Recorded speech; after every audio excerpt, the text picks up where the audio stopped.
सूरत शहर स्थित गिर नर्मद गुजरात विश्वविद्यालय में युवा कांग्रेस द्वारा धरना कार्यक्रम का आयोजन किया गया।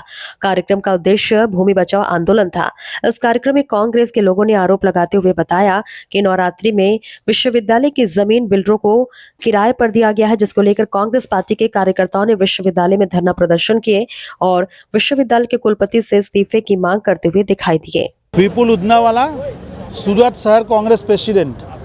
आज हम साउथ गुजरात यूनिवर्सिटी पे एक विरोध प्रदर्शन करने आए थे। हमारा उद्देश्य ये था कि जो 30 साल से गुजरात के अंदर बीजेपी शासन कर रही है और उस शासन की तरह हर संस्था में अपने आदमी बिठाए हुए हैं, वो लोग जो संस्था की ज़मीन है, उनकी मिल्कत है, वो बिल्डरों को और अपने साथियों को दे रही है। तो हमारे पास जो छात्र आए थे उन्होंने हमें कहा कि हमारे यूनिवर्सिटी की ज़मीन इन लोग उद्योगपति को दे रहे हैं। हमने जांच की, तपास की, अखबार पढ़े और हमने देखा कि यूनिवर्सिटी के कुलपति ऐसा बोल रहे हैं कि हमने ज़मीन दी है, यूनिवर्सिटी को फंड नहीं मिल रहा है। सरकार, ये बीजेपी सरकार फंड नहीं दे रही है विद्यार्थी शिक्षा के लिए।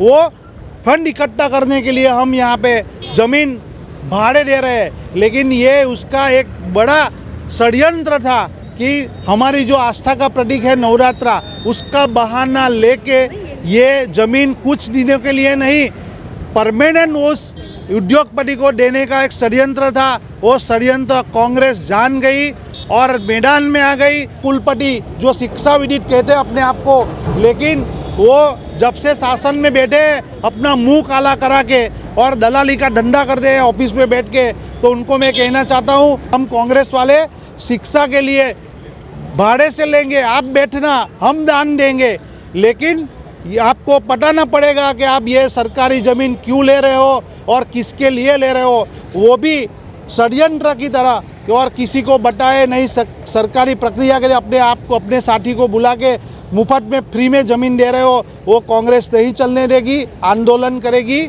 और जनता का जो हक है, जनता की जो ज़मीन है, वो एक ही ज़मीन किसी ऐसे उद्योगपति और दलाल को नहीं देने देगी।